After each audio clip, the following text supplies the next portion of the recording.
Hello. I don't know. We're engineers. I don't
We are, let me make sure I'm recording really quick. I am recording. So we are good to get started. Welcome everyone on Zoom and in the council rooms. Welcome to the Commission on Inclusion and Adaptive Living. At this point in time, I'm calling the meeting to order at 11:04.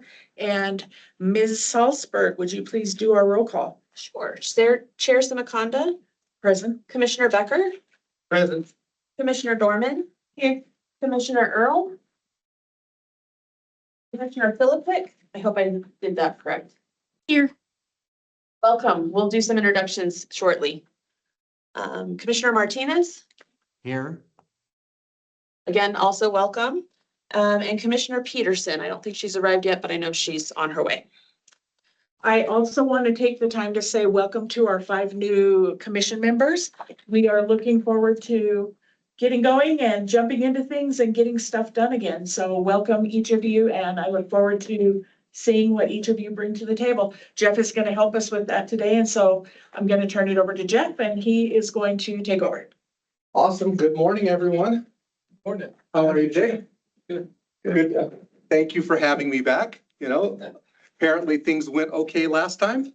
So why don't we start here? I want to get some introductions. We'll start with those of you who are with us remotely. And here's what I'd like for you to do. If you would just introduce yourself, your name, and if you can tell me in 2 words how you're feeling right now going into this meeting, that would be great.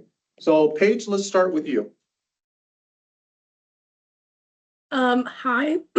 Hi, my name's Paige. And 2 words going into this meeting is probably a little nervous. Little nervous? Yeah. Okay, that's good. That's good. Jamie? Hi, I'm Jamie Martinez. I am glad to be back, and my 2 words are energized and honored. Okay, awesome. Lorena, right? You got it. Hi, I'm Lorena Reyes. I'm Associate Transit Planner at Mountain Line. Good to see everybody. 2 words for today is, Jamie, I'm going to copy you. I'm going to say energized as well and happy. Sounds good, Lorena.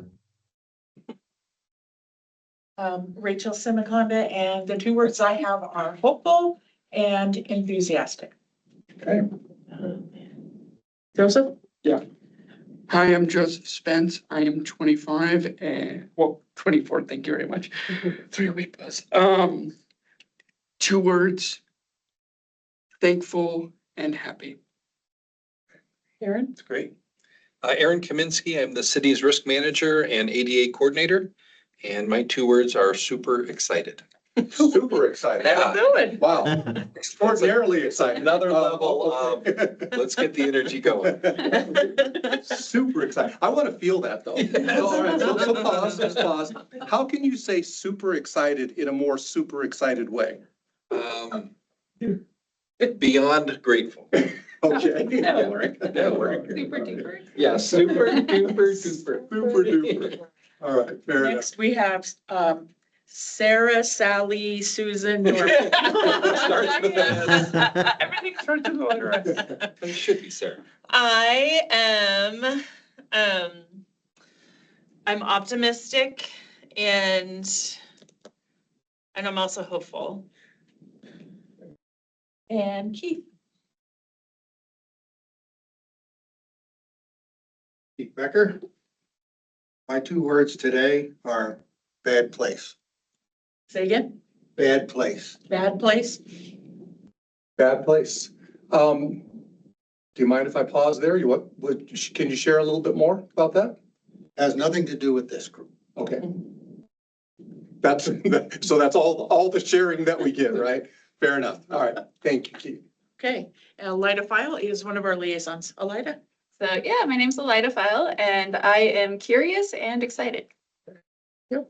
And Georgiana is one of our liaisons, kind of city staff. Yep, city staff here, Deputy City Clerk Georgiana Stasky, and I like thankful and hopeful. Or thankful and happy, sorry. I'm gonna take Joseph's. And next we have Stacy, who is city staff extraordinaire. So Stacy Salzberg, I am the Communication and Civic Engagement Director for the city. I think everybody, excited. And let's see, I'm double excited. No, I think it's good. And we did have another commissioner join online if we want to give her the opportunity to Yes. introduce herself. Hi, Caitlin. How are you? Would you like to introduce yourself and give us 2 words that describe how you're feeling right now? Okay. Hi everyone. I think I know a couple of you. I am excited and trying to think of another adjective someone didn't say. Hopeful, maybe? Okay. Excited and hopeful. Awesome. Awesome. And then we are going to put the last person walking in, we're gonna put Mayor Daggett on notice. Mayor, we would like 2 words about how you feel about the commission today.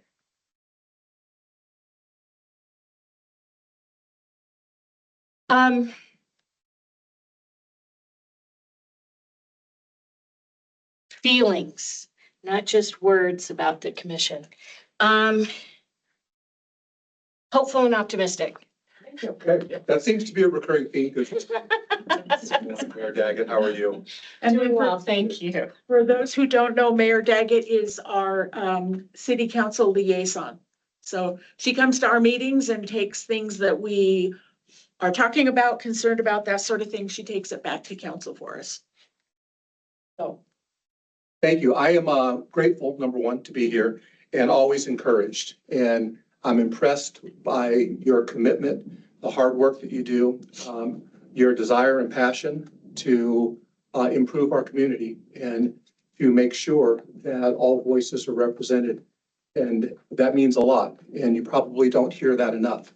So what we're going to do today is, this is set up to be highly interactive, quite a few worksheets. We want to get to know each other, especially with the new commissioners.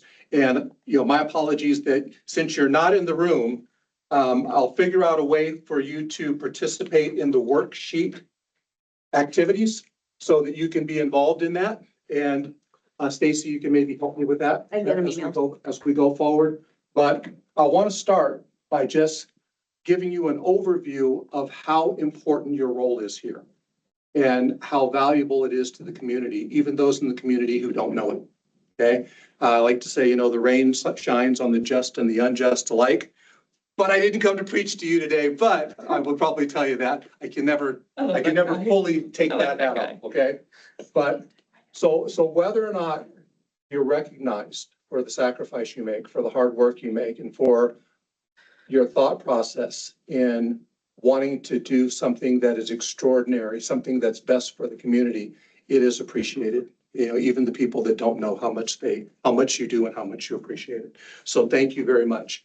Real quick, most of you have seen this slide already, so I'm just going to blow through it. I'm that guy. I know that guy. Thank you. Thank you. Yeah. I get the privilege of wearing a number of different hats. One of them is this hat with Lancaster Leadership. And I absolutely love having an opportunity to interact, to facilitate and help us, move conversations forward in a productive way. I'm a veteran of the United States Air Force. That was many, many, many years ago. As a linguist, don't talk about that much. And I spent almost 30 years in radio. So, which, by the way, I do miss every day. Okay. Hopefully I'm missed, right? Yes, Okay. you are missed. All right. Thank you. I wasn't fishing for that, but thank you so much. So here's how I would like to start. If you have a notepad, just take about a minute. And I would like for you, and I don't want you to overthink this, but I want you to just write real quick a value statement for this commission. This commission is important because.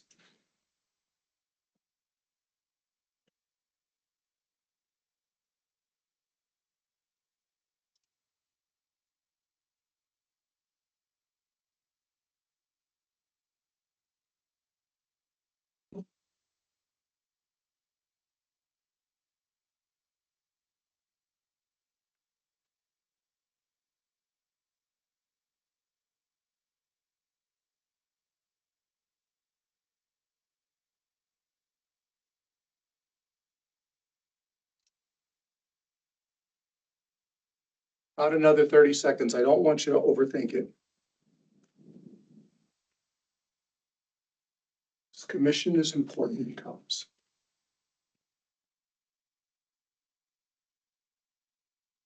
With a thumbs up, who's done? While the rest of you are writing, I want to keep us at a pretty good pace here because we do have quite a bit that we're gonna cover. And our activities are going to take a while. So if you don't mind, Mayor Daggett, I'm going to start with you. And if you're sitting next, just go. If you're not ready, keep writing and move to the next person. We'll come back to you. It's important because voices not at the table are often overlooked.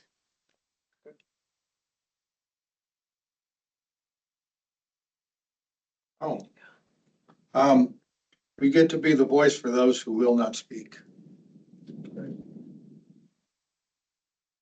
Because all people in our community have value, and including people with disabilities maximizes our community's value. But for the advocacy for all. Sure. He said this commission is important because it recognizes the value of every member of our community. And I put this commission is important because we represent an underserved population. People with disability challenges. But it makes small things big and big things small for everyone, especially those that are often overlooked. All people need to be seen, heard, and valued. Caitlin? This commission is important because it gives a voice for people that might not otherwise have one or might not feel comfortable voicing their own. Great, thank you. Paige? This commission is important because every human deserves to be recognized and included.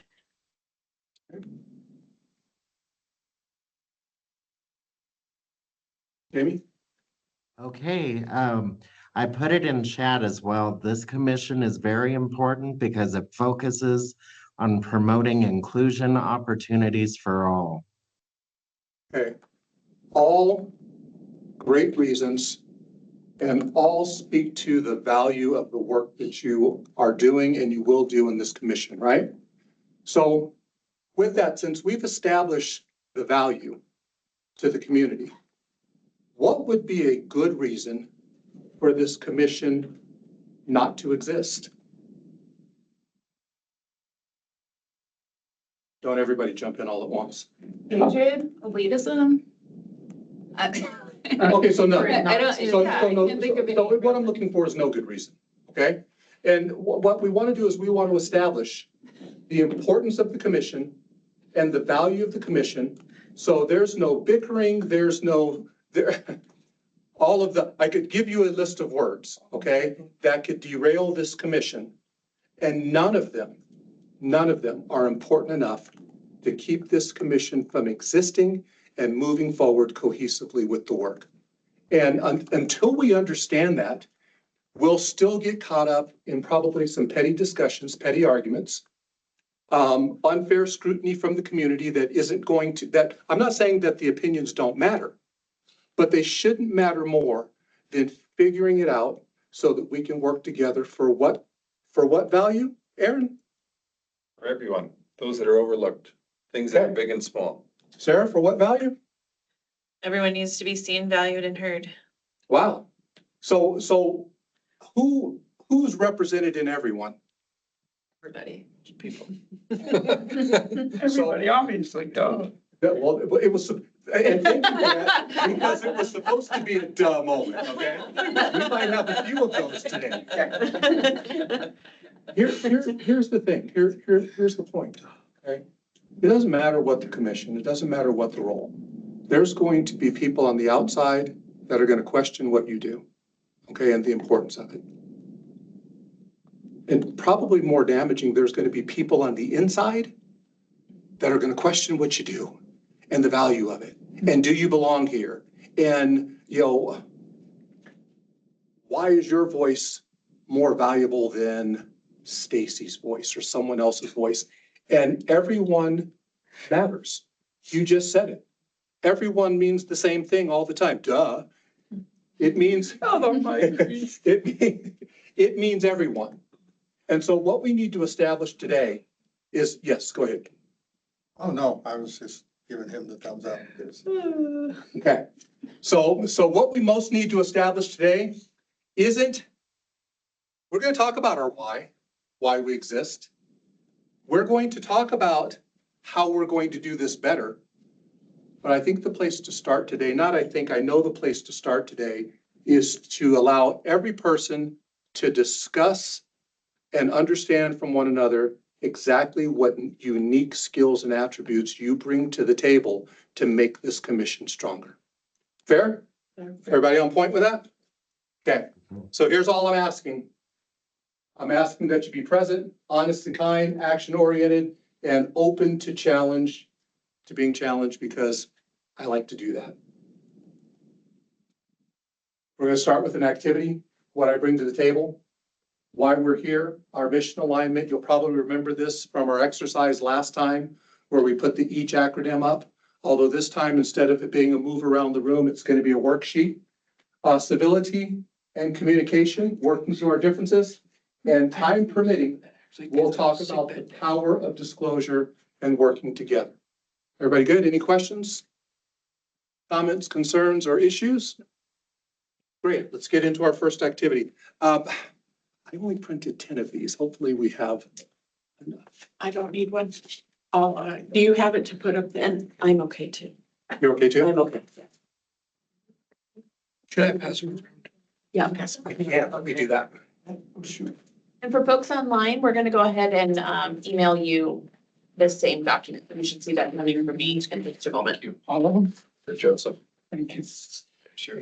I'm seeing which one is.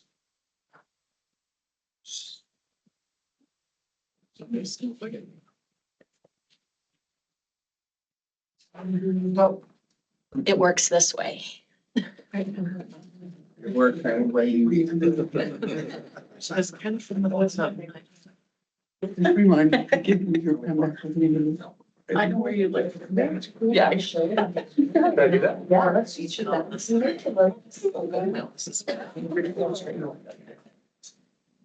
You might go to Phoenix. I knew. You guys see that online? People's faces are sometimes Can fuzzy. you see that okay? See distance well. Yeah. It says yes. Jamie, can you see that? It needs to be just a little bit bigger if possible. Okay, we're gonna see if Stacy, yeah, Stacy's gonna take over. She's gonna drive. There you go. We're good. She's very good at driving that. All right, so the first thing I'm gonna ask you to do, if you've got this what I bring to the table worksheet, I'm gonna give you about 10 minutes to fill out the list. 10 minutes enough time? I want you to really think it through. If you need, a separate sheet of paper for your answers, that's great. But work through, and I want you to be as thorough as you possibly can. Now, if you notice, it's broken into 4 quadrants: lived experience, professional skills, community relations, personal strengths, okay? At the end of this, I'm going just to tell you where this is going. Once you have your personal reflection, then I'm going to put you in pairs. And the next sheet is going to be an interview guide where you are actually going to engage with the person that you're paired with, and you're going to walk through some of these skills, and I'll show you the discussion guide, the interview guide in just a moment. But take your time on this. And again, we'll give you, I'll tell you what, let's do it about 12 minutes since I just talked for 2. Is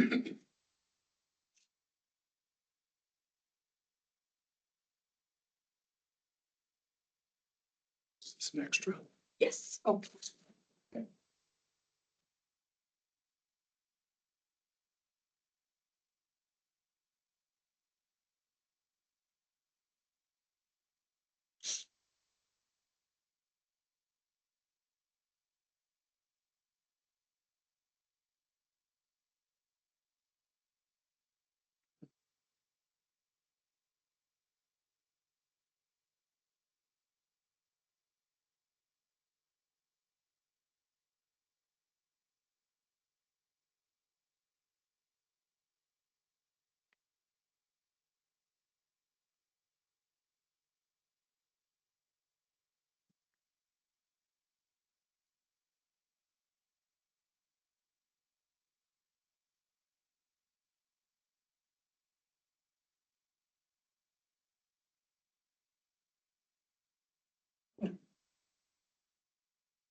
Get him out with this thing. Yes, absolutely.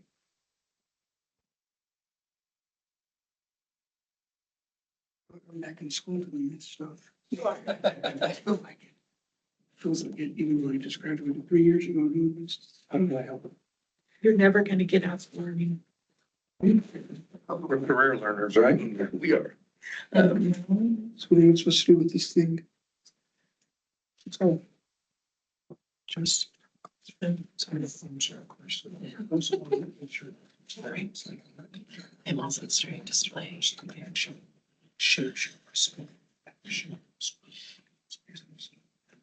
Like real life experience, I reason I'm passionate about this is because this is, you know, maybe because I have a disability. Correct. She would have it. It's a passion, and you don't want to help others.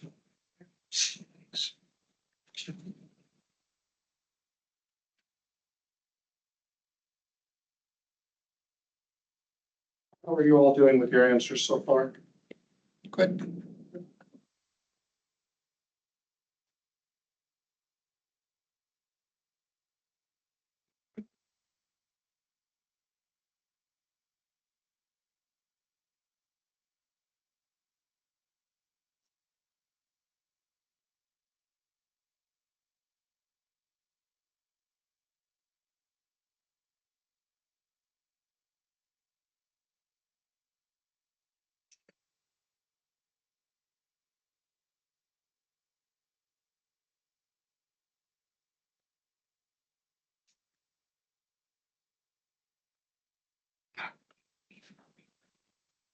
Those of you who are locked in remotely, how are you doing?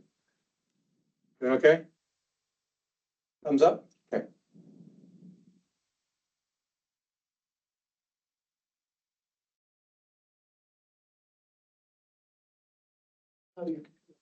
Okay. I'm like, wait, we lost the feed.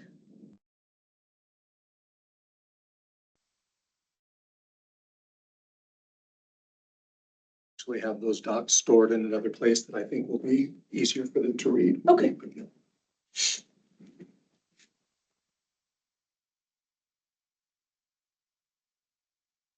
About 5 more minutes?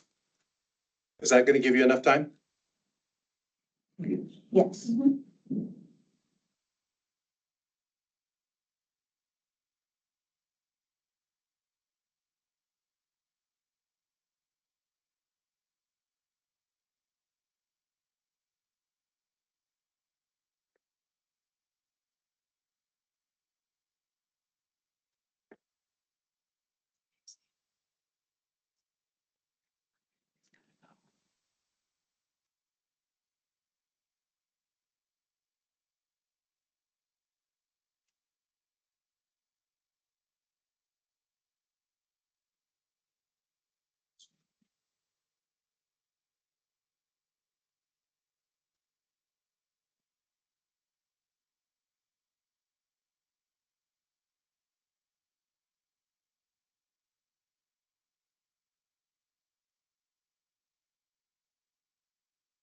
Okay, who's almost done?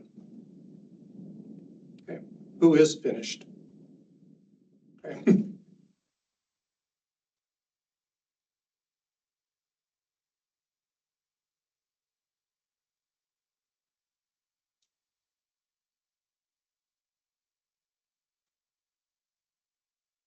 That's the second sheet, you can sway around that. When you said second sheet, I was like, oh, please tell me there's not a second side. No, there's a new sheet coming your way though. Oh. Okay. I'll give you instructions on this one in just a moment. Then maybe I take back that I'm almost done.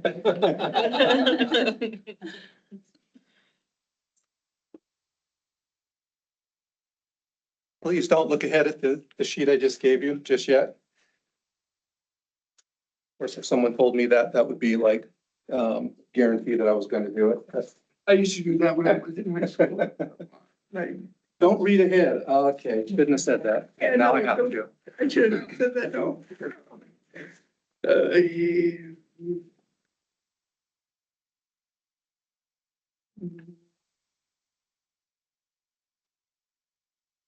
Okay, who needs more time? 30 seconds. 30 seconds? Okay, perfect.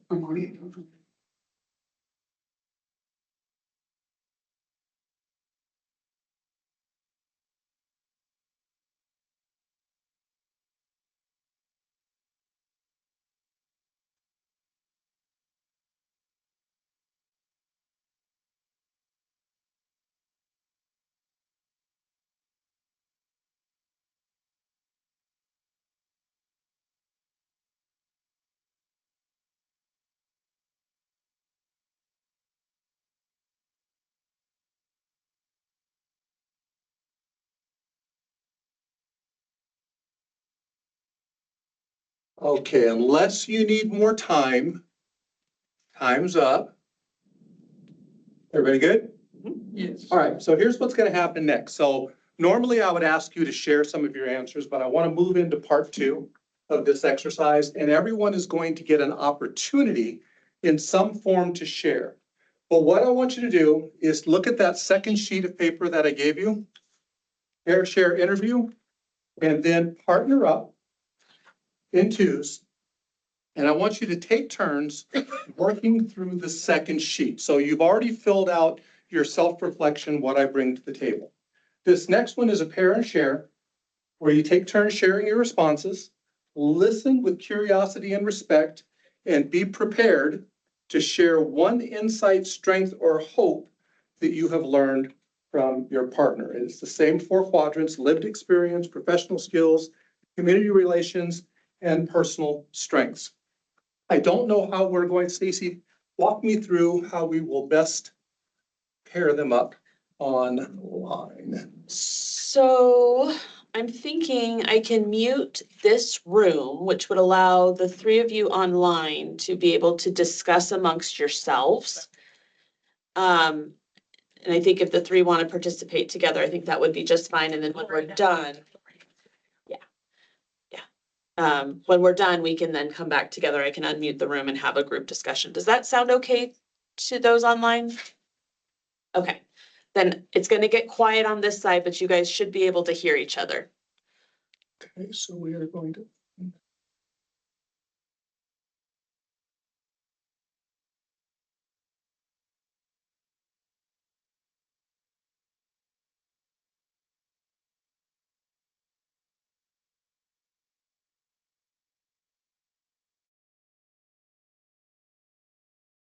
Oh, it went away again. There it is. Alright.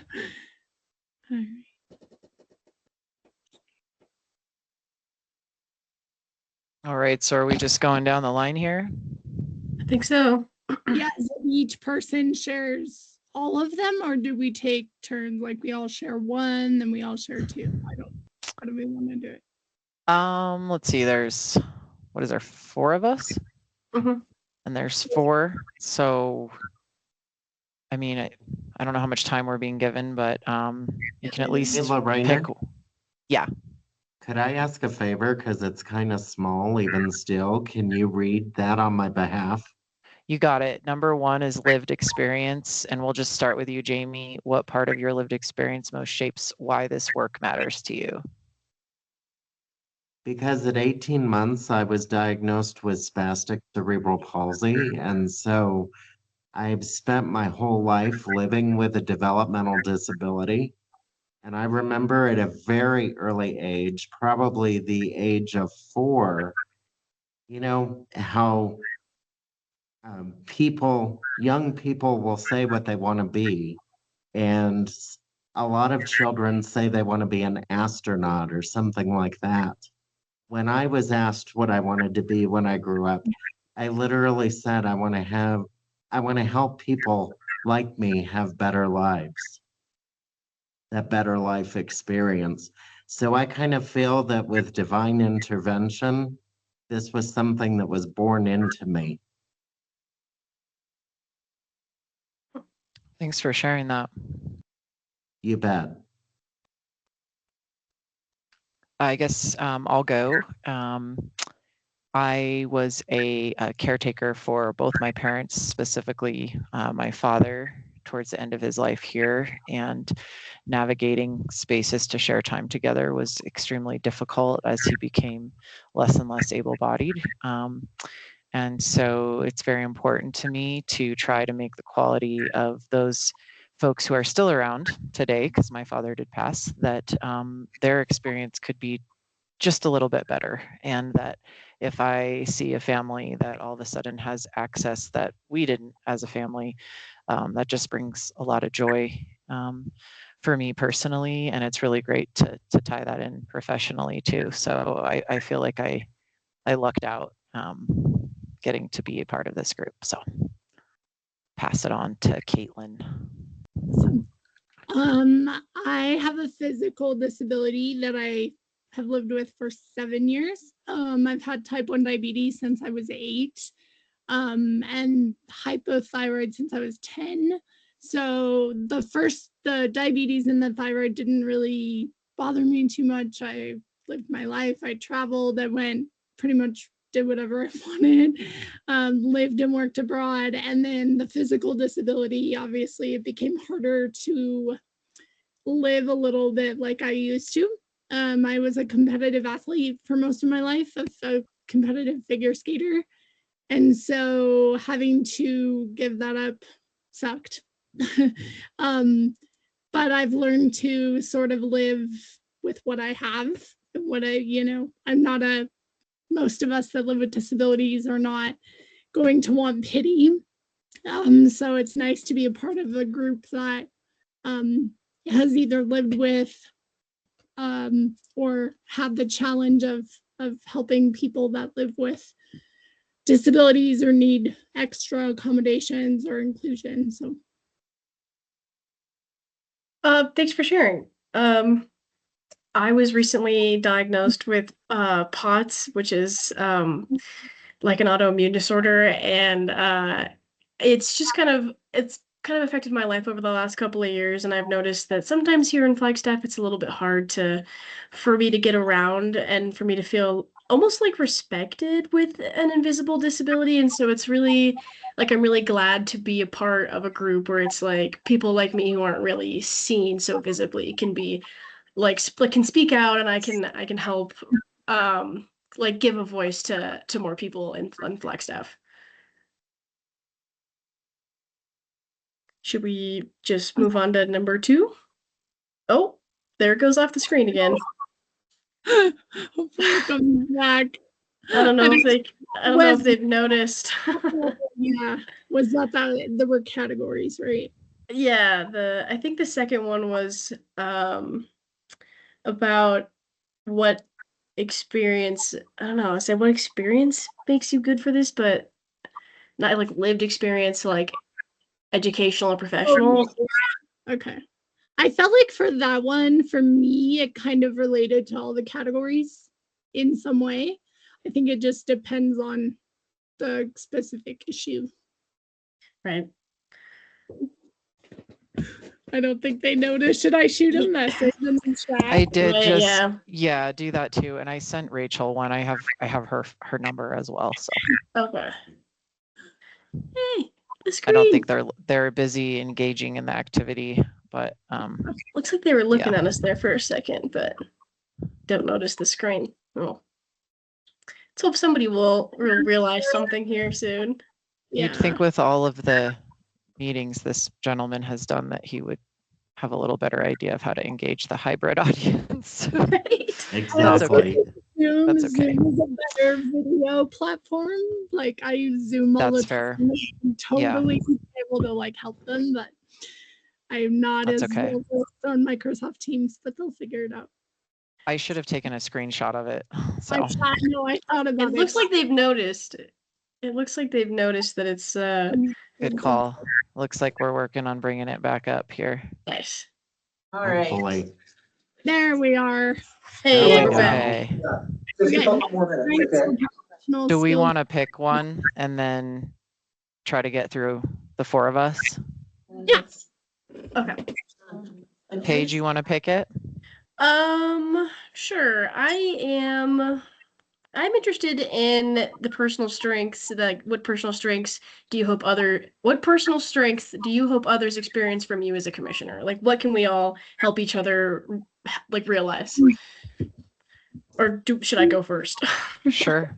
Yeah. Go ahead. I hope people experience the curiosity that I have and everybody's lived experience. I'm a journalist for at NAU, and so I really love talking to people and learning about people. And I really hope that just like a zeal to get to know others is something that everybody here can like. Hopefully, it doesn't become overbearing. Like I want to get to know you people and know you guys. So I'm hoping that like that curiosity will become like a more of a group thing. I don't know. We're all most of us are new, right? I think all of us are new. So I think it'll be fun to get to know you guys. Yeah, that's great. Personal strengths, I think for me, just being able to advocate from Mountain Line and provide agency support, as well as listening very keenly to what transportation needs, are coming up for our community, and putting a lot of effort in coordinating that through different coordination plans and tying that into our Coordinated Mobility Council is one of the key strengths I think I bring to this group, as well as, making sure that Mountain Line as an agency is advocating for the transportation needs. So kind of specific in that way. And then personally, I think I bring in leadership skills, as well as, like Paige said, an interest and a general curiosity in hearing other people's stories, and finding community in that is really essential for me, professionally as well as personally living here. I've been in Flagstaff for 25 years now, so these types of discussions and these spaces are sacred, and it's really great that we have the minds here and the energy to continue to contribute to that. Nice. I'll go next. What both of you said about curiosity, I've always liked learning and meeting new people. And so having a more social space is nice. While also I'm Flagstaff native, born and raised here. So I think for me, empathy too, just sort of having a lived experience with everybody, but also putting myself in other people's shoes. I've always found that makes you a little more empathetic. And Caitlin, that's something that we have in common. I'm also a born native of Flagstaff. Awesome. There's not many of us. There are many of us left, so we need to stick together for sure. And I believe that when working with me, people will see that I have a tendency to be a born leader, because I like to include everyone in the process, and I like to hear what everyone has to bring to the table. Awesome. Nice job, group. Looks like we're moving on Good to job, the next everybody. thing. If they can get it figured out. It's fine.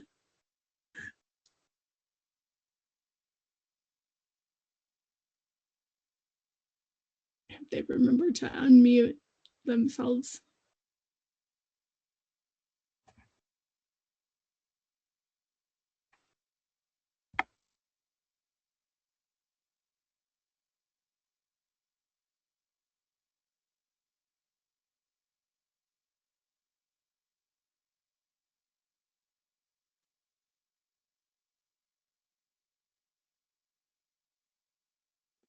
Let's go ahead and wrap up.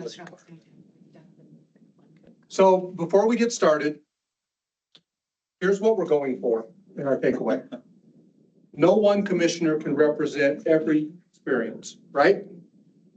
No one commissioner can represent every experience, but together we can create something stronger than any one perspective alone.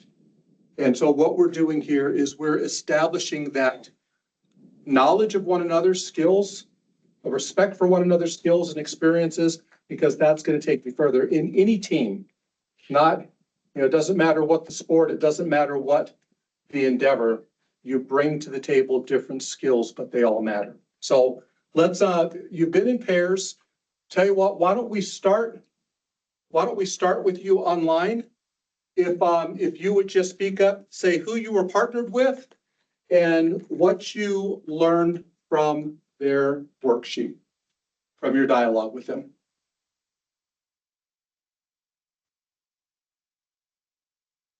Kaylin.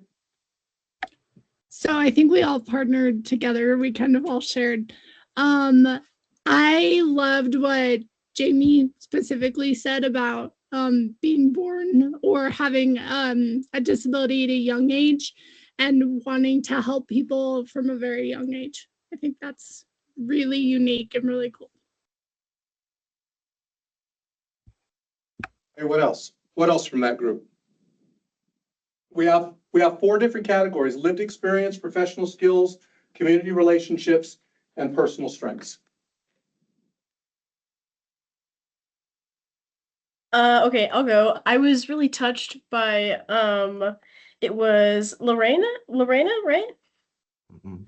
I was really touched by your experience with your family and just your compassion with your sharing. And I was really I'm really happy that you're a part of like Mountain Lion and your dedication to making people's lives better here in Flagstaff. So I was really just excited to like be on this commission with you and just get to know like everybody, not just you specifically. Like I'm happy to be here with everybody, but I'm really I use the Mountain Lion every single day, so it's like I'm glad to be uh here with somebody who's so passionate about it.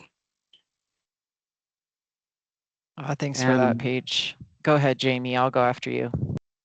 I was really, really interested and honored to learn about all 3 of you in the fact that really all 4 of us have a built-in curiosity about how to make the community world that we live in a much better place, not only for us, but for everyone involved. And that is evident through what you each expressed and the work and volunteer work that we all do to make that happen. So I'm looking forward to working with each and every one of you. Before I bring it into the room live here, if each of you would just share with us what strength or professional skill do you believe you bring to this commission? I guess I'll Okay. go ahead and start. Yeah, I have a lot checked off in there. Okay. Compassion, persistence, empathy, courage, collaboration is a huge part of planning, right? Optimism for this group, accountability for this group, and then also room for creativity, and that kind of ties into collaborative thought. Hey, thank you. You pretty much did check all the boxes. Caitlin? Yeah, I checked off most too. I think the one I mentioned in the group was empathy. I think to be on this commission, you have to be empathetic. And I think putting yourself in like someone else's shoes is so important in that. Not all of us live with a disability, but we probably know someone with one, whether we're taking care of them or not. So for me, that was the biggest one that I bring. Awesome. Paige? I checked off most of them just like everybody else, but I think the one that I mentioned when we were talking was curiosity. I really believe it that we should be curious about everybody else's lived experiences and really be curious about how we can make everybody around us like have a better time in their life. And so I really would I like to emphasize just asking as many questions and being as compassionate in your curiosity as possible. Great. Finally, Jamie? Um, I pretty much checked off all of them as well because my work and my volunteer work kind of meld in with one another. I am an instructor here at the Department of Economic Security for the Division of Developmental Disabilities. And so I teach about 13 different classes on a regular rotation about various disability issues, as well as communication classes. And I teach those to new and existing employees. So I pretty much checked off all of those. I do bring a lot of empathy. There is something to be said for being able, like Caitlin said, putting yourself in someone's shoes. Because you've been there yourself, it doesn't mean that you've had exactly the same experience, but there are enough similarities to really make that count. And then I also bring a strong leadership, not only within this commission, but within the community at large, because I grew up here. I'm a native of Flagstaff, and so I'm familiar with the community resources that we offer and how to bring those to the people that we serve and support. And I also have a long history with this commission. I've often said that this commission is in my blood, and I really do mean that from the bottom of my heart. And so leadership is something that I really want to bring to the table for this commission as well. Thank you, Jamie. That really spoke to the community relationships as well. So thank you very much. All right, let's You bring bet. it. Appreciate it. We're just going to go around the room. I normally set this up as a 2-minute dump. You don't have to take the full 2 minutes. Okay, just whatever you have. As we go through each partner group, share what you learned from your partner. And if you can touch on one or all of the quadrants, that would be great. Who would like to start? Let's start. So Aaron and Joseph and I paired up, and we each took one of the pieces, and then we worked together on personal strengths. So I took lived experience, and Joseph says he brings to the commission that he likes to help others with disabilities, and he is a helping guide, AKA an advocate. Aaron says that he values serving the underserved, and he is a voice to the voiceless. And I've got two things. I think I bring to this commission that we all deserve to be heard, all of us. And one of the biggest things that I am learning in the nonprofit that I'm running is you don't know what you don't know until you do. And that's what this commission is supposed to do, is teach people. For professional skills, I like how they brought up the lived experience that adds to the professionalism. And so a lot of times it's not the degree, but it's going through it that gives you that professional knowledge. And then as a nurse, Rachel was able to have that compassionate care for others.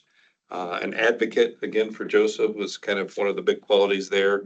And then, community involvement where, they're probably too involved in terms of what they do, but they're involved in terms of getting it done. And then in terms of some other professional skills, my government involvement and problem solving. Joseph, What am I supposed to do? you tell everybody about community relations and what each of the three of us bring to the community relations. I think Rachel does a pretty good job serving our community very well. She advocates for us. She knows what we need. She knows it all. And then for Aaron, I know it's been a couple of months for you, but I think you've done a pretty good job of what you're doing. And what about you? I think I've done pretty well. I think I've done it pretty well. Honestly. Thanks, Joseph. Thank you. How'd they do? Okay, 1, 2, 3. All right. That was not good. Okay. You know, I can't leave it on that note. 1, 2, 3. Oh. Better. All right. Did not give himself enough credit. He does a whole lot. He's involved in a lot of things. Awesome. Thank you. Thank you. Thank you. All right, well, I'm gonna kind of boil it down a little bit. I talked too much, and so I didn't have a lot of time. But Mayor Daggett was very great and knocked off a lot of things really fast. So she took her minute that I left her. And just Great listener, isn't I she? know, she is fantastic. Great listener. Okay. She's fantastic. I mean, as a mayor, right, with her professional skills, her community relationships, you know, those all lean into that, you know, those personal strengths of listening and being patient and being a part of and in our community. And I love what my biggest takeaway, right, on that first page, it says was my biggest takeaway, is that she talked about what brought her into this world was kind of stepping into that accessibility audit and walking our downtown and seeing, oh, this is not easy to navigate for somebody that uses mobility assistance devices, right? And so instead of saying like, well, that's terrible and moving on, you know, she really took that to heart, and she wants to do something different, you know, do something more, and not just for those that are in that utilize those devices, but for everybody in our community. She has the desire to listen, understand, and learn how to make our city a better place and more accessible for everybody, to be a part of our community. That's that.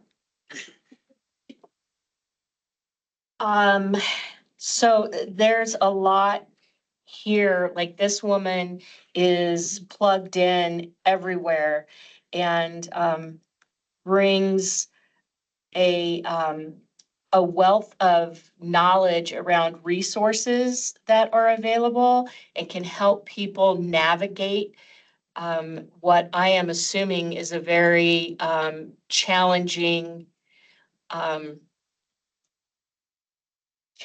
area to navigate, right? Because there are so many different organizations that have different resources. So she brings this lived experience of having 2 children who have been diagnosed and having to navigate that herself and her family and what she wants Flagstaff to be for her sons.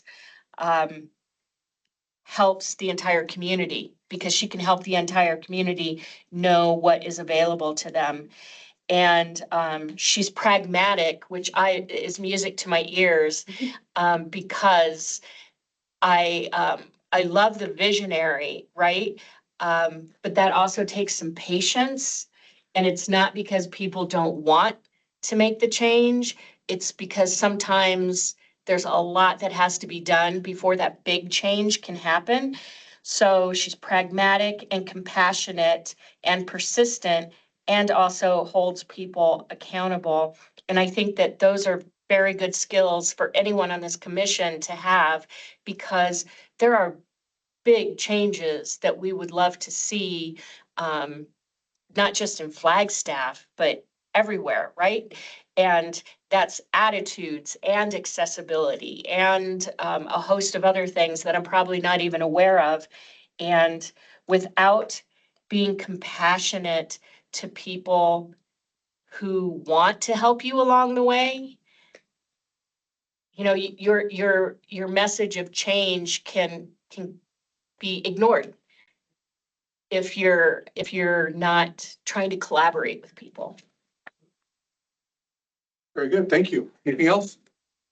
1, 2, 3. Okay. Very good. Thank You were you. late. Believe me. Even late to dinner. All right, Keith, what you got? Well, I've known Elida for a while now. And so we have a lot of stuff in common. We both, we are similar in so many ways. We both have the same goals. We both have our own disabilities and we also work with disabled people. And We both like collaboration, which is something you never hear politicians say. I said it. Like she literally just said it, okay?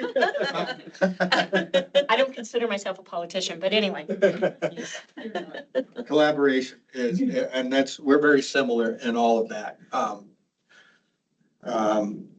I know she's not on the commission really official, as a commissioner, but she comes to every meeting and she puts input in every meeting.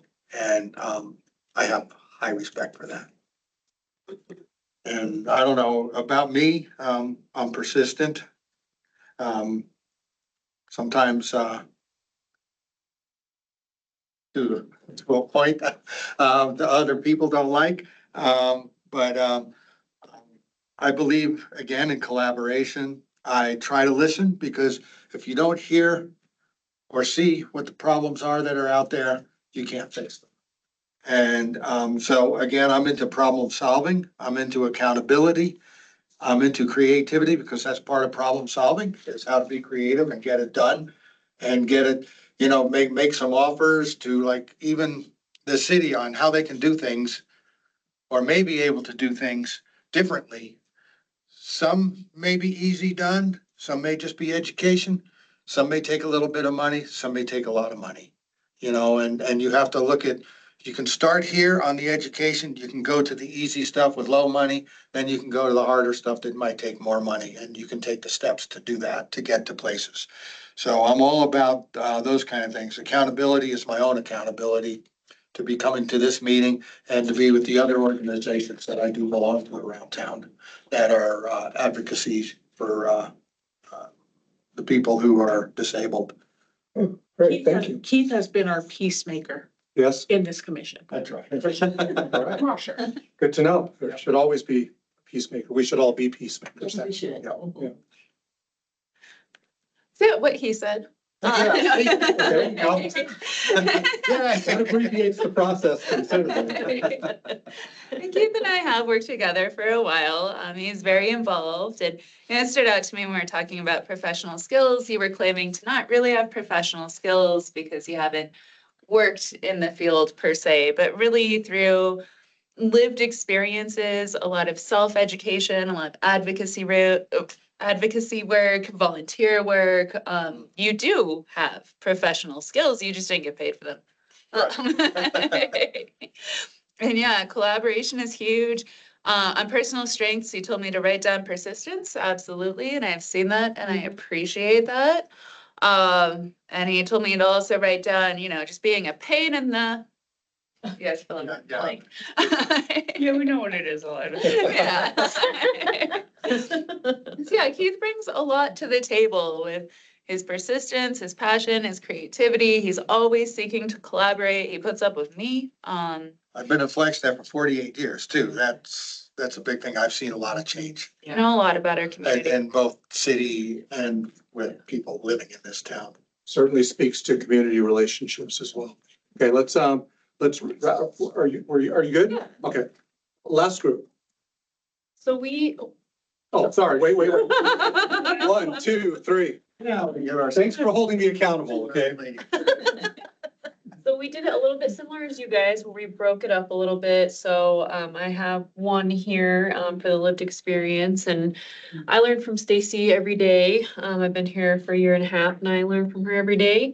But in this, for this commission in particular, just really learning through her lived experiences about wanting to bring awareness to hidden disabilities as well, and how those can impact people. So that was something new. On professional skills, I mean, I think similar to Keith and Elida, we aligned so much on things. So I think grouping us together is good. But utilizing our resources within the city government to help connect, the desires of the commission with the work that the city does and how those can partner together. And then just kind of our personal awareness in our work of inclusion, accessibility, and making sure that those are kind of woven into the things that we bring forward. Do you want me to take community relations? That was kind of the same thing. Okay, great. 1, 2, 3.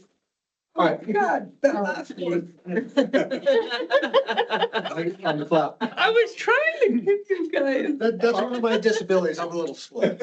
All right, I was trying to get. in no particular order, what 1 or 2 words come to mind for the value, the positive of this last exercise? Because we've got some new commissioners. We've got the importance of recognizing our lived experiences, our value, our professional skills to a commission like this. What 1 or 2 words come to mind? Positive words for this last exercise? Huh? Enlightenment, Enlightenment, alignment. alignment, Collaboration. collaboration. What was a recurring theme? Yes, Friendship. friendship. Stacy, I hope you're getting all these. Yes, Oh, I am. okay. Are you sure about I that? am.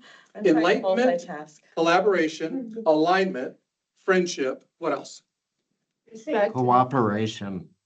Cooperation. Thank you. Lived experience. Lived experience. Yes. Community building?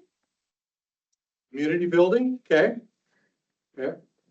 I'd say knowledge, like there's so much knowledge of what would make Flagstaff better and how to connect people to what's already there, plus how to change what needs to be changed. Very good. Got a list of what to make it better. I love that. My list is different. I love that. And kind of where we're going with this. Elida didn't get to go because I cut her off. Oh, go I was ahead. gonna put up respect and appreciation. Respect and appreciation. I was gonna say diversity of experience and backgrounds. I know it's not one word, but diversity can mean a lot of things, but I think there's a lot of diversity in our knowledge, skills, and abilities. But I think that's all awesome. We captured all of those words. Now, one person, if you would, if you could tell the group how knowing this, all those words you said, alignment, collaboration, respect, how that's going to improve communication within this group, because that is essential. Say that again. How this extra, the knowledge, alignment, insight, compassion, empathy, collaboration, how that's going to improve communication within this group. Respecting each other's backgrounds will help us respect different point of views. Very good. Anyone else? Mayor, I want to One person. hear, You said well, one person. I know, now I just have to have one more. So,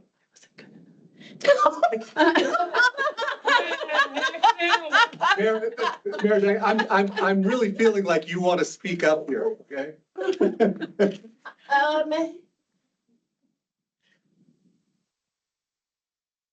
I think that the knowledge and the compassion and the desire to collaborate will help identify the top goals and help us move those goals forward to completion. Very good, thank you. To completion. To completion. Okay, very good. We're at about 10, we're about 10 after. I want to give a 5-minute break here. Just we'll come back. I've got another exercise and we'll dig in a little bit more, okay? Just for folks online, I'm gonna mute the room, so you won't hear anything, but I'll unmute when we come back from break. 5 minutes, we're back at 12:13. Back at 12:13. And we have to be done by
Yeah, please. We're gonna design this office area. So I do have a couple of other worksheets that I'm going to Maybe put a little more money. pass out to you at the end that I want you to work through. If you remember the exercise from last time, it was on each acronym, educational opportunities, access to housing, buildings and transportation, community participation, and hiring and rehabilitative opportunities.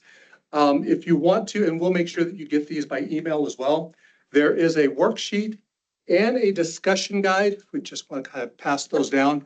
Fill those out on your own, but I want to jump to this next section because, yes, go ahead. The two worksheets that he's passing around, I would like to discuss those for 5 or 10 minutes next meeting, before we move on with other stuff, just to kind of wrap everything up for Jeff.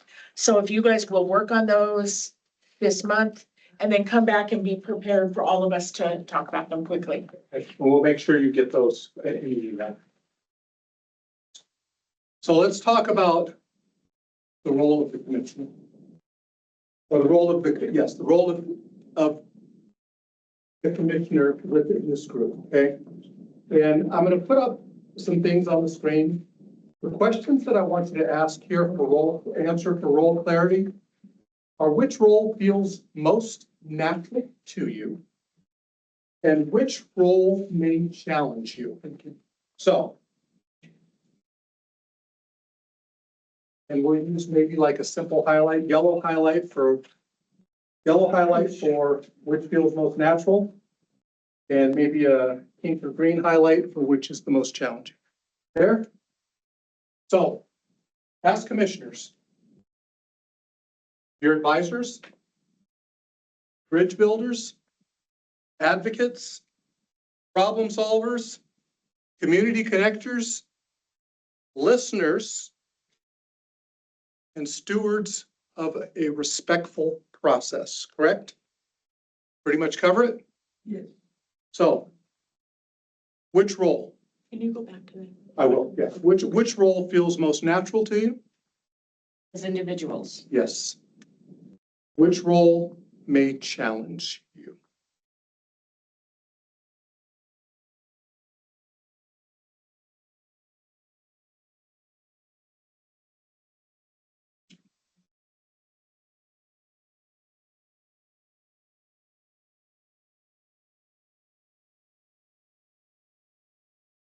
It's role clarity. These are just some of the roles.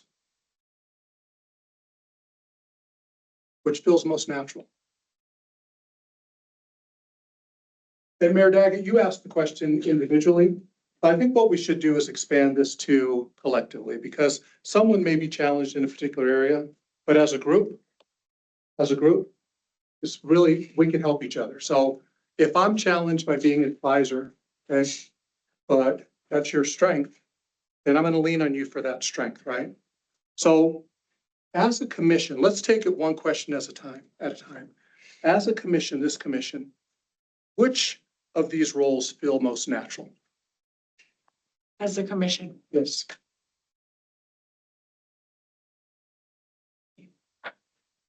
Problem solver. Problem solver. Community, no, just kidding. So advocates? Problem solvers?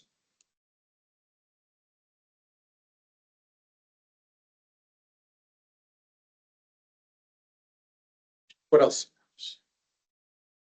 I think listeners. Listeners feels most natural? This is as a commission though, As a right? commission, yes. As a commission, I think that's where we've struggled, honestly, is listening to each other. Maybe, and I also feel like we all have different ways we want to solve the problem. So I'm not sure that's necessarily a strength. Okay. Again, I feel like I'm being really negative, but I think that's where I feel like we all line into being advocates. Because we're really, really naturally bent towards fighting for our position and having our voice heard. So I think that sometimes can go it doesn't always go hand in hand very well when you're working with other advocates that might have different priorities than yourself. So let's talk about that, because how can we fix this? Because if it isn't working, and it's great to fight for what you're most passionate about, you should, without taking the air out of the rest of the group. And that is part of the challenge, because I'm absolutely going to fight for what's important to me. But that doesn't mean that Mayor Daggett or you have to give up what's important to you. And since we're on the same team, what really has to happen is what's important to you should be important to me too, because that's how we're going to move it forward. Now, you might want to take the lead role on that. I'll follow your lead because I don't have the same passion for it. But I can't act like, or I shouldn't act like it's not important, because clearly it is. And not only do you represent your own voice, you represent your voice, the voice of a larger group as well. And that group is important. Yes, Keith. I think to be a good advocate, you have to have all the other roles. I think all those roles have to be in there to be a good advocate. I wouldn't disagree with that. So we started by saying that this feels the most natural. But what I'm really hearing is it more of a challenge? I don't think it's a challenge. I just think there are silos. Within this commission, I think there are silos. And I think that goes to this being stewards of a respectful process. We need to recognize that each of us have a goal of why we came to this commission. You know, we know why Keith originally came to this commission. And he's an advocate for that. He is a huge advocate for that. But I think that oftentimes we get stuck in a silo and we want what we want, and we're not listening. Okay. I have a crazy acting mouse. It's a third day for that mouse. Yes. And we'll turn that over to Stacy. You just tell me what you want. Okay, so let's highlight that in green. Green, the stewards. Stewards, yes. Okay. That mouse is going in the trash can, like as soon as I'm done here. We're getting it. I'm sure it is. Okay. What's that? Does it need new batteries? No, it's just. Let's be problem solvers. And that was a great first step. It's been dropped too many times. There you go. That's it. Feel that squeaks. He needs a nice City of Flagstaff logoed one. What else? What else? What comes naturally and what's a challenge? Is that pretty accurate so far? Can I offer just an insight? I think going to the comments that you made, that bridge builder. So how do we build the bridge between your strong passion and Keith's strong passion to bring those together, right? So that there can be a collaborative or cohesive movement forward. Just a thought. And city process, right? Which can be frustrating for all involved, including the city And the mayor. and the mayor. And like, there are different languages being spoken sometimes. And so I think the more we can listen and push, but push from a place of understanding that the person that you're urging on also wants to do what's right. So helping each other figure out how to navigate that. Well, that goes back to problem solving, right? Because I always hear this. We need to be better listeners. We 100% need to be better listeners. We need to give a person space to have that dialogue. But just listening doesn't solve the problem. You know, you can listen all day long and still it's like, hey, I hear you, heard you the first time. And the second and the third time, but we're still not doing anything. There's a lot of people that listen, but they don't really hear. That's very true. That's very true, Keith. know? But, and if I'm, Keeping the open mind allows the listening to be heard. How does the listening lead to action that benefits the group? Because here's the thing, we're sitting at a table, we can hear each other. Yeah. And at the end of the day, we can walk out and go like, "Oh, you made a great point." But if the point doesn't produce an action that benefits the group and benefits the community, I'm not gonna call it a waste of time. We just could have done something more with the time. Time is precious. You know, and getting to solutions and then implementing those solutions is really what it's all about, right? We don't want, how do we say it? I hate to have meetings just to have meetings. Right?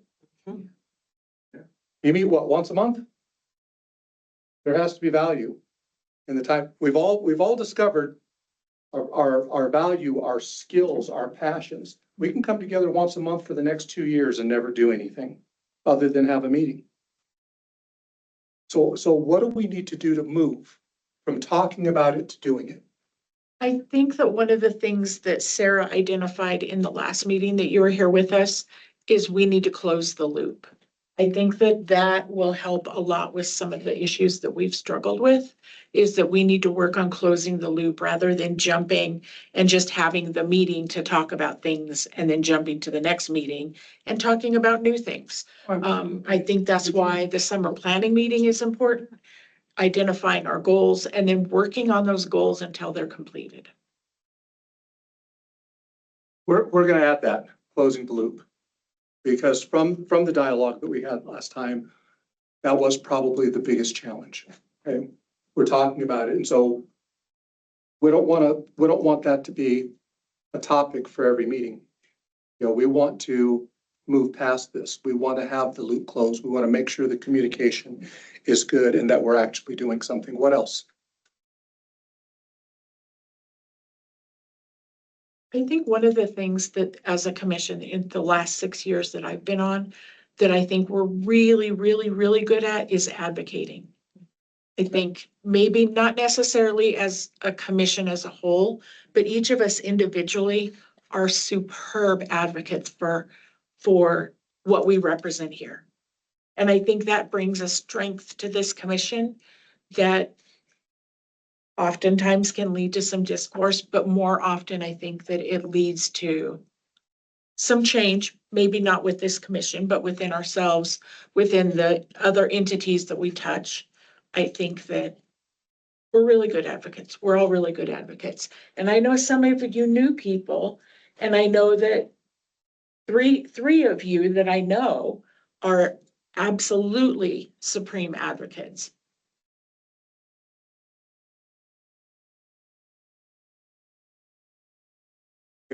Anything from the group out there?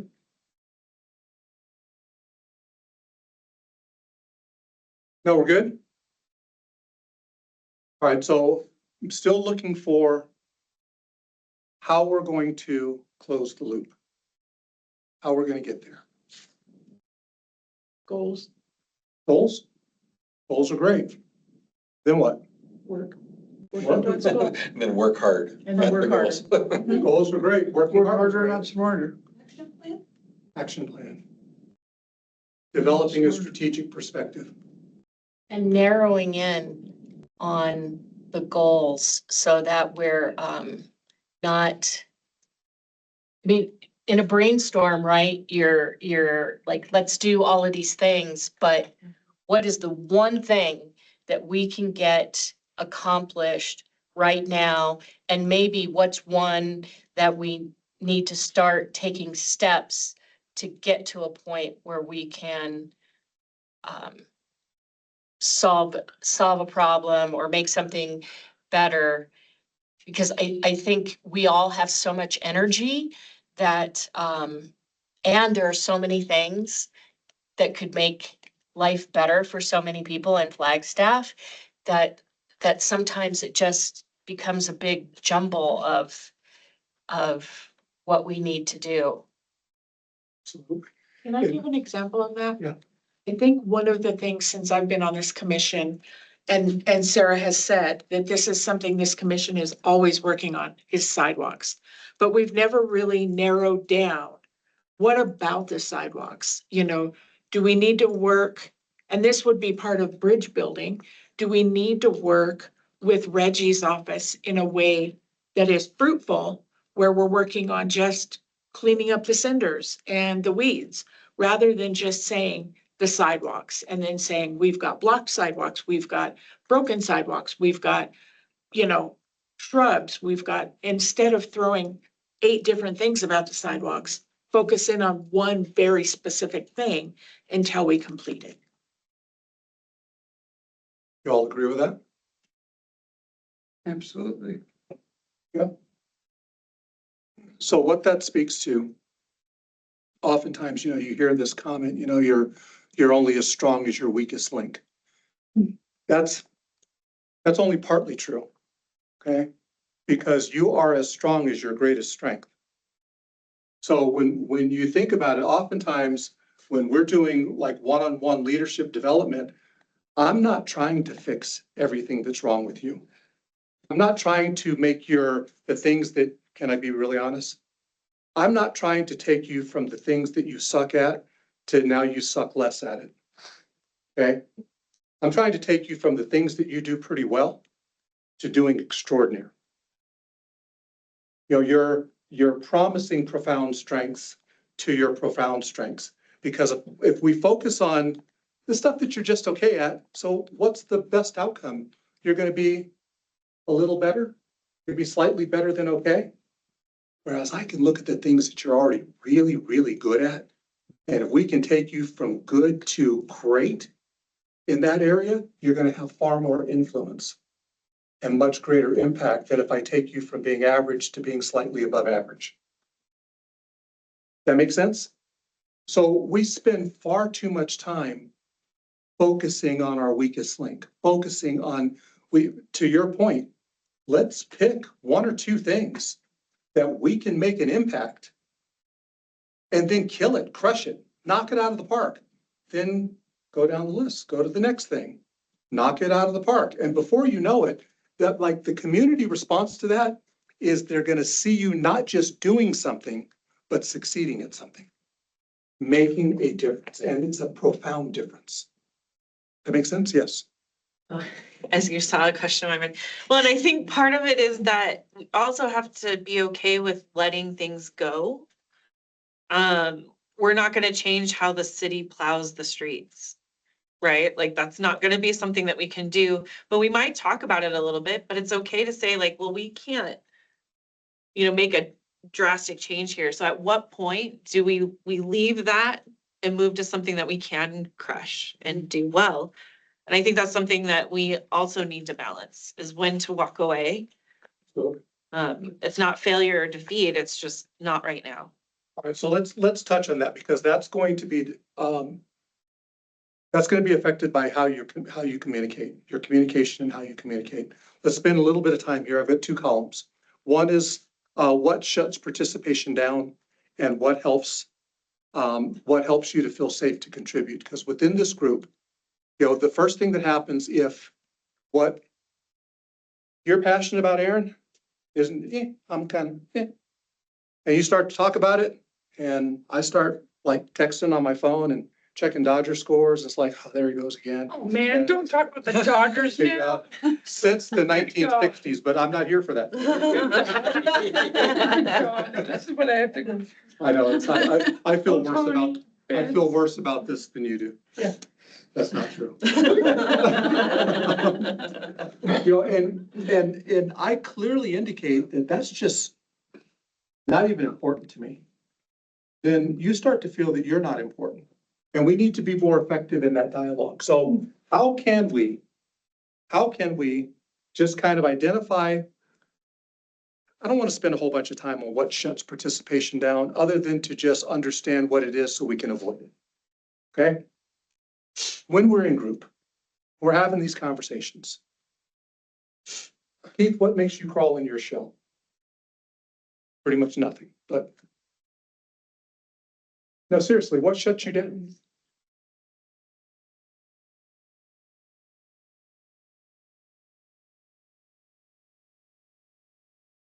gotta give me a minute to think about that. So go on. Absolutely. Anyone else? Sarah is a very quiet commissioner and I know she's got a lot to say. Can you answer that, Sarah? Well, I mean, that could unpack a lot there. No, really what shuts me down is when I feel like what I'm gonna say is not gonna make a difference. When my opinion is not gonna be heard.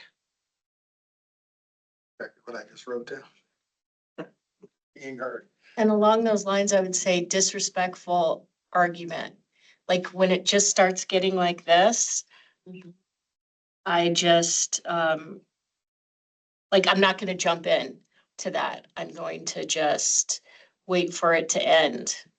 And if it doesn't end, I mean, unless I'm running the meeting, and then that's different. But as a liaison, I'm not running the meeting. I'm just liaison. I love that you said that, because if it's not your meeting, you're not going to just impose your will on the rest of the group. But you probably did check out. Right?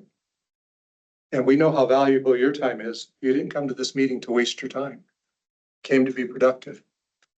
So when we start to sense that going on, who's going to have the courage to say, hold it, we need to pause. This is no longer productive. I think there's a process for that. There's 7 of us that are seated here.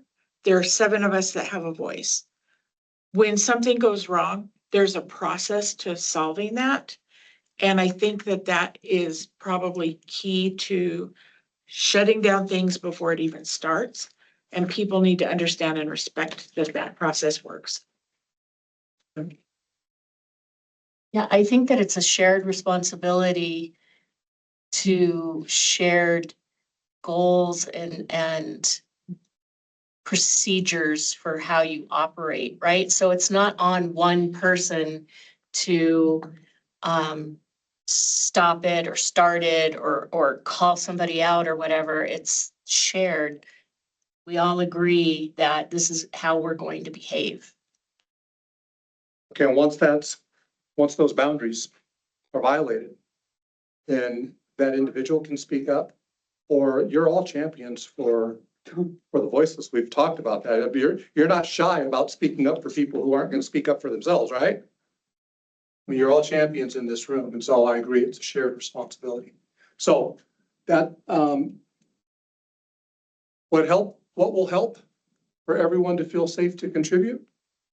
Being heard, right? Being respected. We spent 45 minutes on an exercise where you're able to recognize each other's gifts and talents and why it's even important to you in the first place. We're in this room together because it matters, right? So we need to make a commitment that we're not going to let petty arguments, petty disagreements, personalities to derail the mission of this group. That has to be a top of mind commitment. What we're doing here is too important for me to allow fact that sometimes Keith just says things a certain way. Don't mean to pick on you, Keith. That's, oh, you pick on. You have to pick on me today. Okay? Give you And sometimes the way it comes out, but the mission is too important. Mission is too important. Sometimes we have to recognize, and I mean from a position of desperation, that the mission is so valuable. Small offenses are never going to take priority over the overall mission, this commission, right? Because when we remember that, it will enable me to go like, all right, because I can assume positive intent. Right. Right? Yes. It didn't come out right. And I didn't like it. Saying hypothetically. Hypothetically, Keith. I'm sure this actually never really happens in real time. No. But if it were to happen, we gotta ruin that, we gotta waste the entire meeting because of a simple offense, losing sight of the overall mission, we got work to do. Make sense? All right, anything else on that slide? All right, last one. I've got the power of participation. We want to make sure that we are encouraging participation, not just from the group, but from the community. Okay, I have a worksheet. I'm gonna hand it out. Did I give you this one already? No, I don't think we've gotten that one. I have a lot of work for you to do today. It was a learning curve though, Jeff. This one we can put up on the screen. Yes.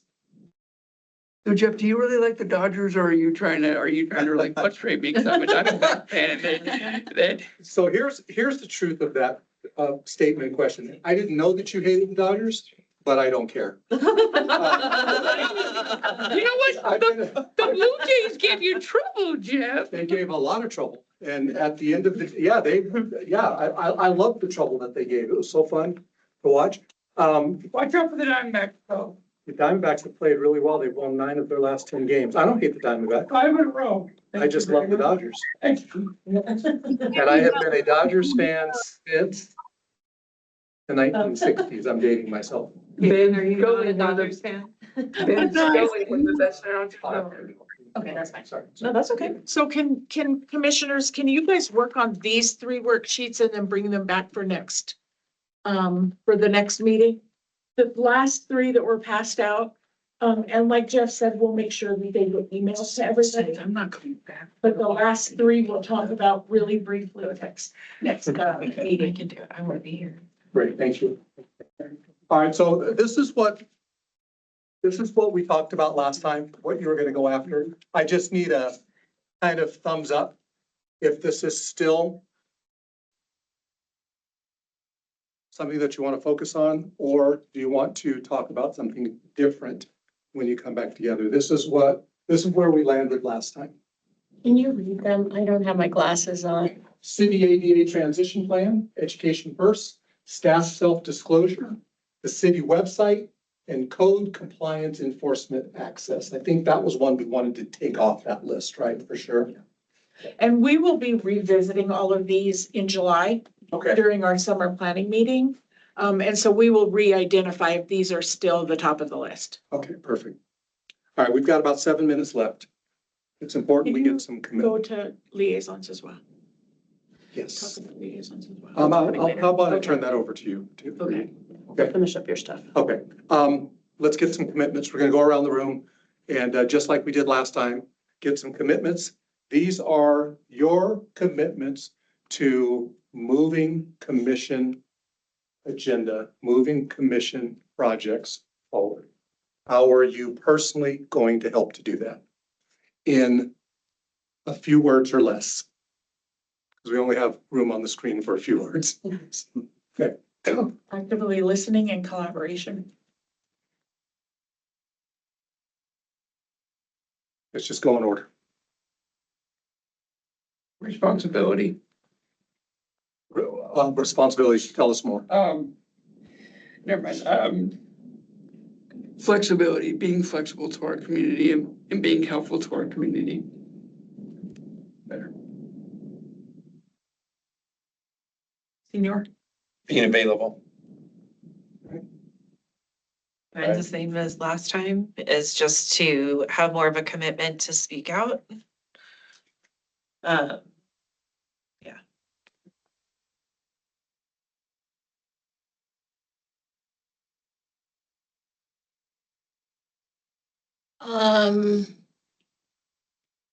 Take better notes, take good notes, and make it a priority to share that information with staff.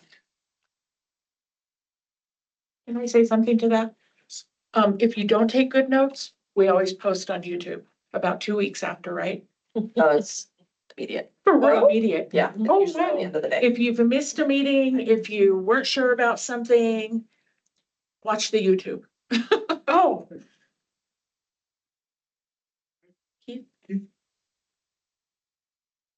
Hearing and not just listening. I will show up and do my best. And I liked Aaron's being available.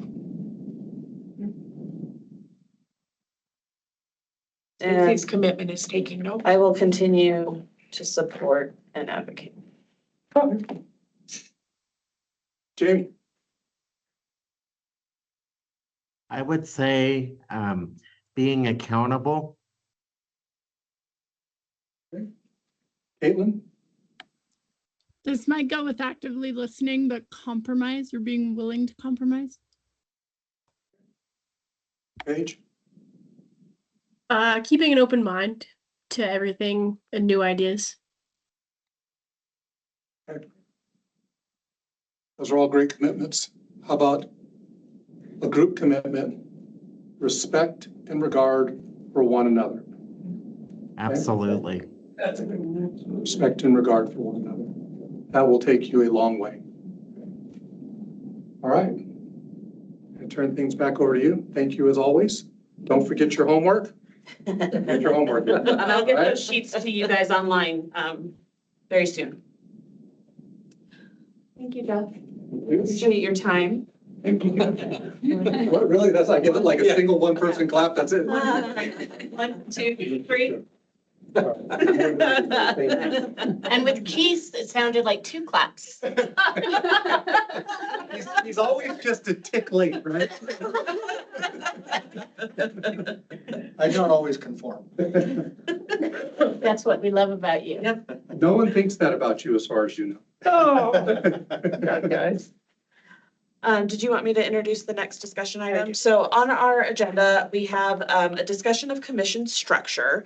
So wanted to kind of work with the group to talk through liaisons, working groups, the flow of our agendas. I think we're at a good opportunity where we've got 4 new members to our commission and 1 returning commissioner that it allows for us to kind of look at the commission and decide together, you know, how we want this to move forward. So one of the things that has been floating around out there is to kind of come back to a core commission structure and having the commission work through their topics and ideas collectively and kind of moving away from a working group situation, moving away from having liaisons specifically identified for the commission and allowing there to be input from the community, or as we've experienced some of the liaison updates that we've received, having that come in under a more open call to the public setting to then let the commission decide how they want to take whatever information is being shared, if there's upcoming events and such. But to try to bring it back to just the commission as a whole with the 7 members working collectively forward. The same can be said about the working groups that had been created or that have kind of been simmering but not really active. I know we had kind of a sidewalk working group and a police working group. And so again, really kind of starting from scratch and seeing where this commission goes. Again, in the understanding that, you know, we're at a point where we've got a whole lot of new people coming forward and to maybe just refocus a little bit on the commission structure, the commission members, that group as a whole. That will not get rid of governmental liaisons, is that right? Like Mountain Line?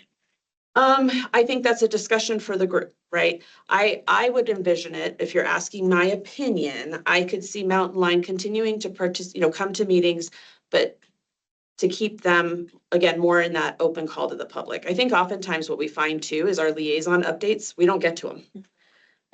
Because the commission's got so much business and things that they're talking and working through, we are not consistently hearing from our liaisons, which I think can take away from what we were originally trying to accomplish with that type of position. So I think that Mountain Line could continue to provide their updates in that open call to the public. Or we can work them in. Again, this is not my decision. This is not, this is something why I want to bring it to the group to discuss. The other thing that we could consider is if there's big things and there's something important to share or a bigger topic to share, that can always be run through the chair and the staff liaison to say, hey, I really think that this would be beneficial to be on the agenda as a discussion item. And then they can work through deciding where that fits best, particularly if you're looking for action or something, so we can make sure it gets agendized appropriately. So again, not a no, not a yes. I'm just putting it out there based on things that I've heard over the last year or so. So here's what I like the commissioners to discuss really quickly, because we've only got about 10 minutes. Right now, Mountain Line, we've got myself and Jamie are on the Coordinated Mobility Council through Mountain Line, and Lorraine runs that. And so as commissioners, we could take over that role. And then if Lorena has something, then she can do her 3 minutes of public participating. And I think that she's okay with that. I talked to her about that. So Sarah, Keith, Paige, Jamie, and I don't see Caitlin. I do see Caitlin. What do you all think about that? I think that sounds perfect. Yeah, sounds good to me.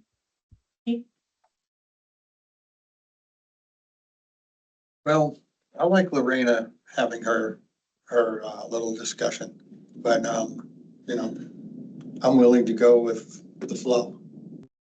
Sure. You're saying more, they can still come and be part of the flow, but not at the end, more in the like community participation piece, kind of more informally. Yeah.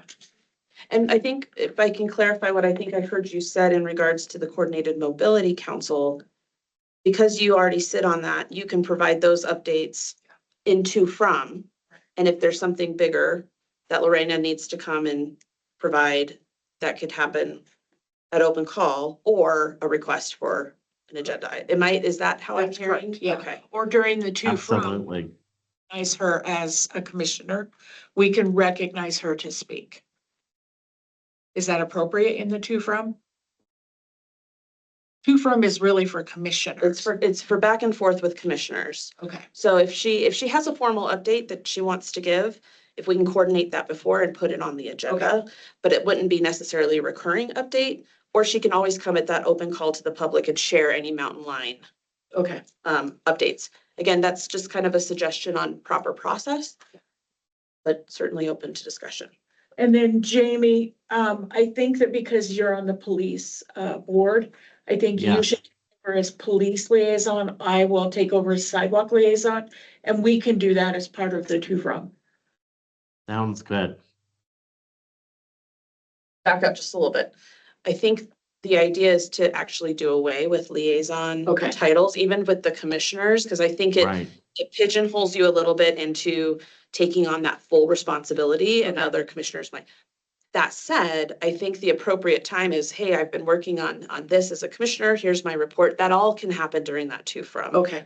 Because looking back at kind of the council structure, we do that a lot too with like updates on, they report out on the commissions that they've attended those meetings, but also during, two from, they'll talk about things that they participated in, that what they want to provide updates to Okay. council. I think really the only liaison we need to keep is Mayor Daggett.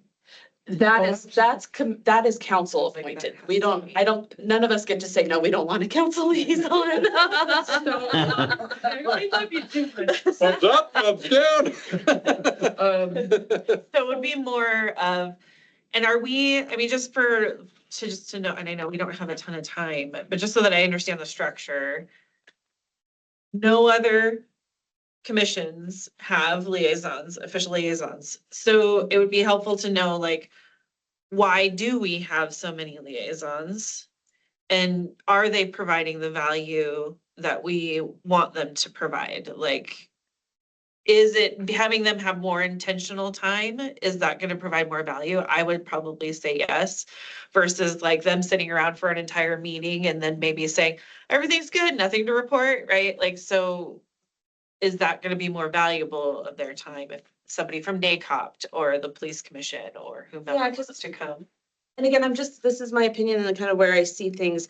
We do that open call at the very beginning of the meeting. So if they don't have time to sit here through the entirety, they're free to go. The flip side of that is having them on an agenda allows for a bit more conversation back and forth.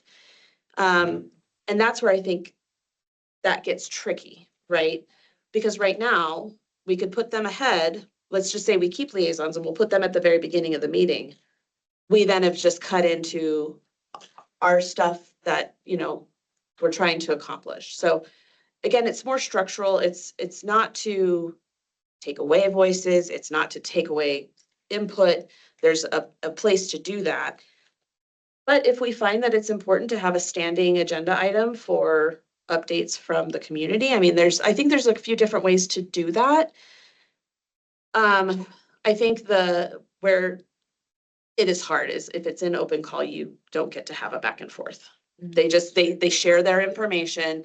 Then the commissions could say, I really want to hear more about that or talk about that later. Can we put it on the next meeting's agenda? That is the challenge with kind of eliminating the way that this is done currently. I personally like the liaisons. I like the idea of putting them at the beginning of the meeting so that they don't have to sit here through the whole meeting if they don't wish to. Because I'm all about education. And liaisons are there to educate us. to Do we things get a don't know lot about. of that now, though, from our liaisons? Is there anything that they couldn't say in the 3 minutes that they would have for open call? I have no idea. I don't know what they have to say that might be longer than 3 minutes. What do you think And about? I would like to change the open call to the way the city council does it, to where if we have something on the agenda, we can also ask for something from the community. Now, granted, we can't, we've got limitations on what we can do, but it would be good to hear somebody's voice. They don't have to sit through well, they might have to sit through the meeting until it comes up on the agenda. I would like to see the agenda. I'd like to see a change like the city council does it, because there's open in the very beginning, which unfortunately takes a whole lot of your time.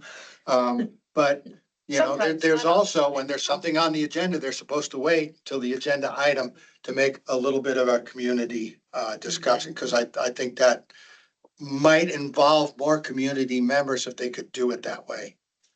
I'm gonna let Aaron go and then we are going to Yeah, have no, to we call gotta- it. So Gonna go. what I would like to do is I would like to hear from the commissioners this month via email to Stacy and Aaron.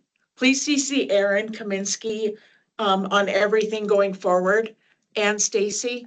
But I would like for each of you to send an email about what your thoughts are, what you would like to see. We will do a quick 5, 10, 15-minute conversation next month, Stacy. Yeah, absolutely. And then we can decide, and then that will also give us a month to think about what we think would be best. So, Aaron?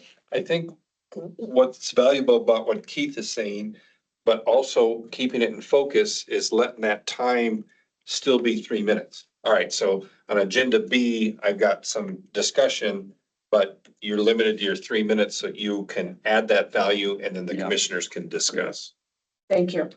Okay, so at this point in time, I don't mean to cut it short. Elida will have to get to you next month because we've got literally 2 minutes and I've got other things. So I appreciate it. We are going to forego discussion, liaison reports unless Mayor, do you have something? Nope. Okay, and I know that Lorena sent me something saying nothing really major. There was one issue with a sidewalk blockage. But I did talk to Don, can't remember his last name. I talked to Don, the operations manager, this morning, and it is being dealt with today. And that's on Solier, in case anybody would like to know more about that. We're gonna forego use sidewalk and parking liaisons at this point in time. We're gonna have to forego 2 from. We will put approval of all of our last prior minutes on the next meeting and agenda items for next meeting. Every single commissioner has a voice here. And so if there's something that you would like on the agenda, please send it to Stacy. It's not a promise that it will go on the next agenda. Stacy will work it in where it fits and where where it's appropriate. And so please understand, we all do have a voice. We can reach out to our city liaison, our staff liaison. And then understand that there are limitations and there are expectations. And as such, I am going to adjourn the meeting at 12:59. Thank you, everybody, for attending. Thanks, guys. Thank you, everyone.